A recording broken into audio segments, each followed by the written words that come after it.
Thursday, Plus Sports and PlusTvAfrica. What a day.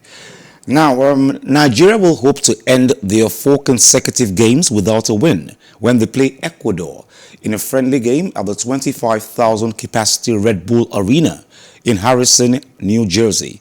It's the first meeting between the West African Giants and the South Americans. Since their last 1-0 win over Egypt in Asaba in March 2019, the 3-time African champions have failed to record a victory in 10 consecutive friendly outings, losing 5 and picking up 5 draws in 3 years. The Super Eagles started their tour of the United States on a losing note as they fell to a 2-1 loss to Mexico at the AT&T Stadium in Arlington, Texas on Sunday.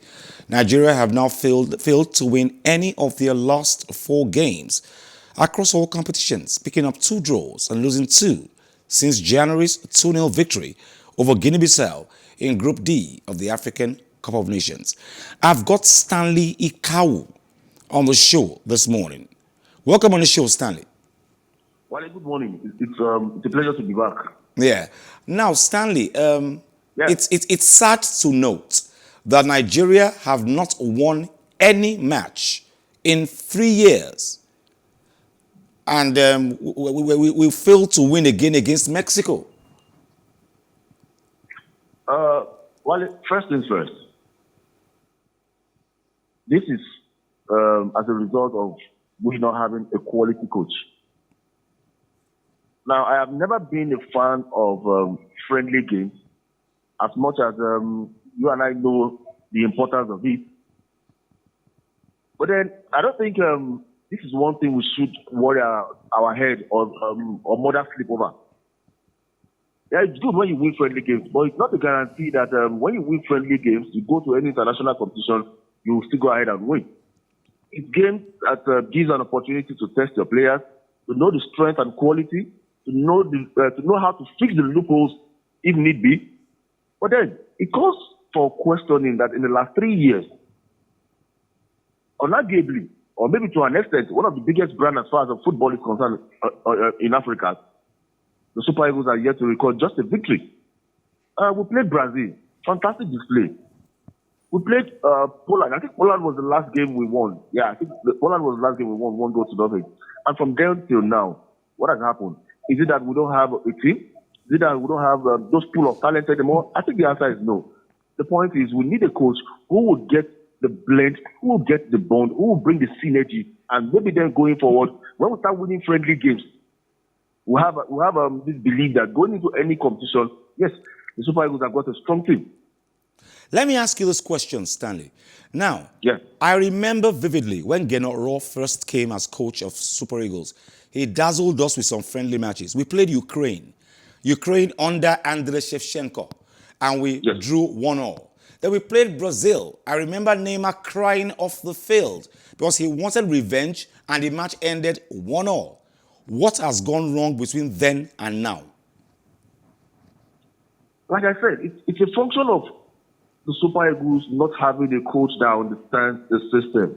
Genoro was the coach then. That's what I'm saying. See, so many things actually dovetailed negatively after Genoro feels he was the alpha and omega of the Super Eagles then. Now, this is my point. When he came, we saw light at the end of the tunnel. Back then, we won some couple of games, like rightly highlighted. Ukraine against Nigeria ended 2-2. Brazil, Nigeria ended 1-1.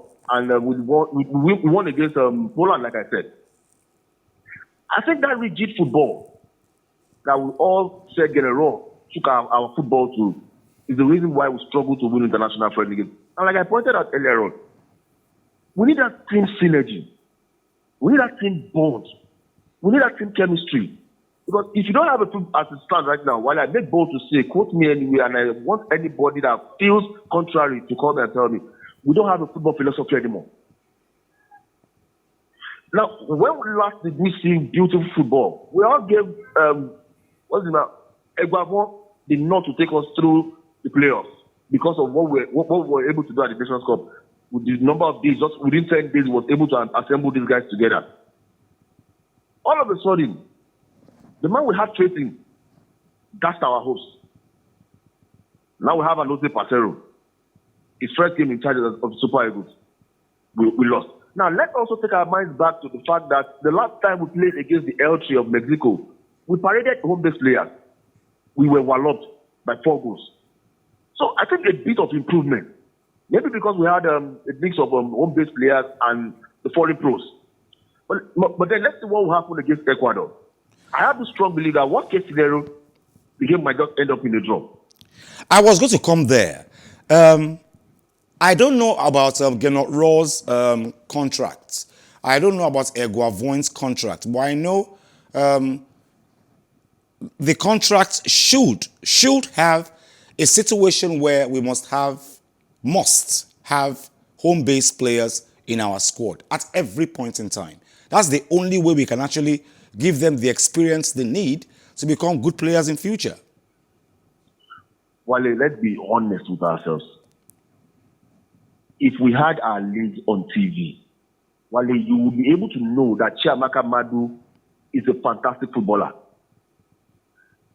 Yesterday, Toby Adepoju Samuel was almost beaten to death because he was reporting 3SC and, of course, Red Monsters game. And allegedly, the general manager of 3SC, Oladimeji, was said to have instigated that crisis. How do we market our football? Wale, how would you know that Rangers have got players that can fit into the Super Eagles? How would you and I know that Rivers United had a certain Ishak that could take on 3-4 players against the L2 of Mexico?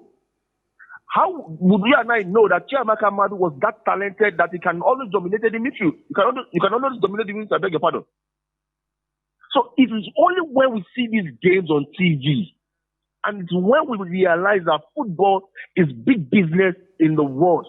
That's when we can start clamoring for our MPFL players to be part of the Super Eagles. We know the talent in this part of the world can never ever be underestimated.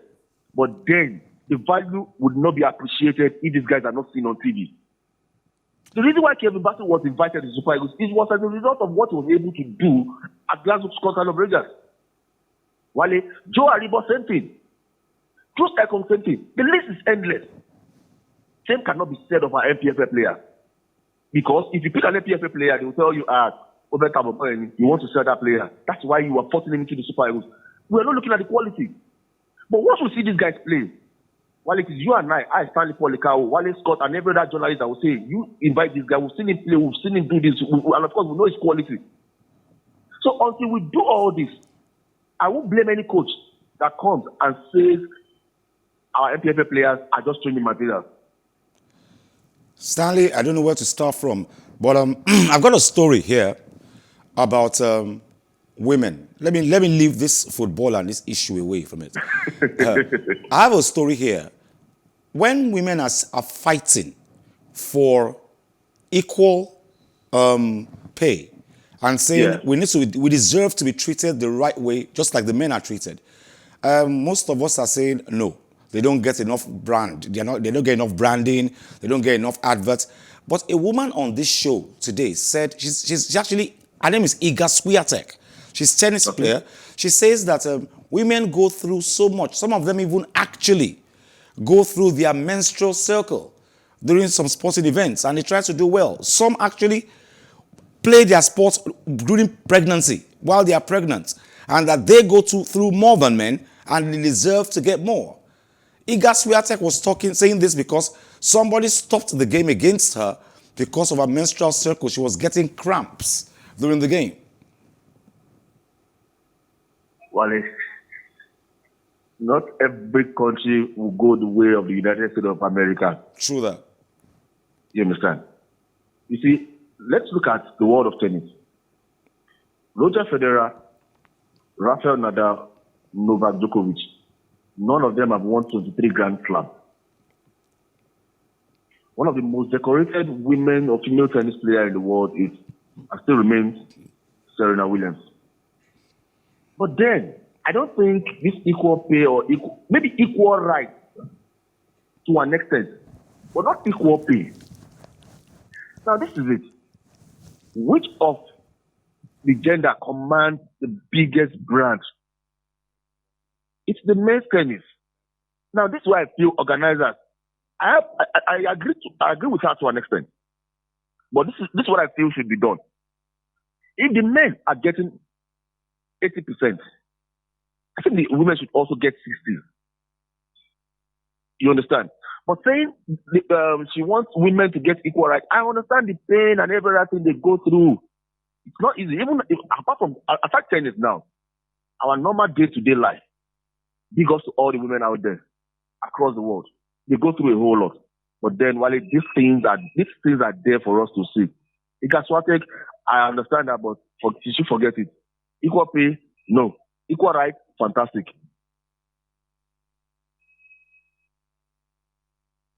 For joining us on the show today. Thank you very much. Always a pleasure, Wale. You are always Thank you so very much for having me. The helpful brother. Always. Thank you, bro.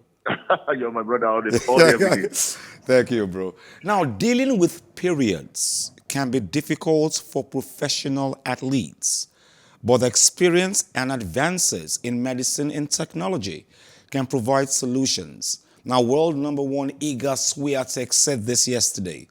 21-year-old Paul is the second player to address the issue at the French Open after Chinese teenager Zheng Qiwen said following a fourth-round loss to Swiatek on Monday that she had suffered menstrual cramps. Swiatek, the top seed in Paris, praised Zheng for speaking up about the issue.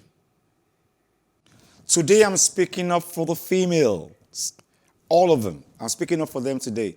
Like Paul George and Onoja will do for me. They call me Abigail. I only have girls, so let me speak up for the females today. It can be some people have some serious cramps during their menstrual cycle. Serious cramps. And you can imagine what that teenager went through before she actually said, I'm not playing again. These cramps are killing me. Really. So I think when women say that they deserve more than men because they go through more than men. I know an Anchi Jene, I can't remember her name right now. I think Paul will remind me. A goalkeeper, a Nigerian goalkeeper, female. She actually played for Nigeria. We won that competition in South Africa that year. She was 3 months pregnant. And we won that competition. And she was in goal. And she caught balls.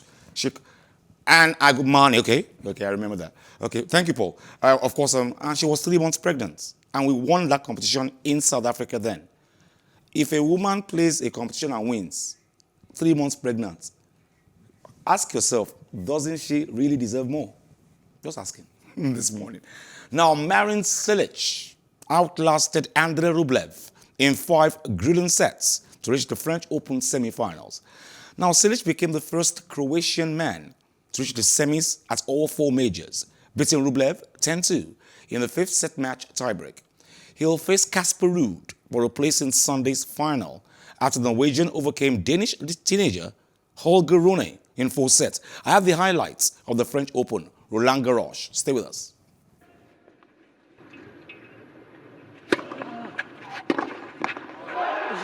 Plus Sports and Plus TV Africa. That's all we can take on the show today. But of course, I'm leaving you with some basketball. There's going to be a very explosive and experienced Golden State Warriors. And they will look to overcome the suffocating Boston Celtics defense when the teams meet in what is expected to be a highly competitive NBA Finals. Thank you very much, Onoja. Thank you very much, Tony. Thank you very much, David. Thank you very much, my producer, Paul George. You can call him the President General if you want. PG is what we call him. Thank you very much, Osas. Thank you very much, D1 downstairs. Thank you very much, Peter. Thank you very much, all that made this happen today. So I'll leave you with basketball while they get ready. Golden State Warriors against Boston Celtics when they get ready for the NBA Finals. My name is Wiley Scott. Join us same time tomorrow. Like I always advise you at the end of every show. If not for anything, at least for your heart, do some sports.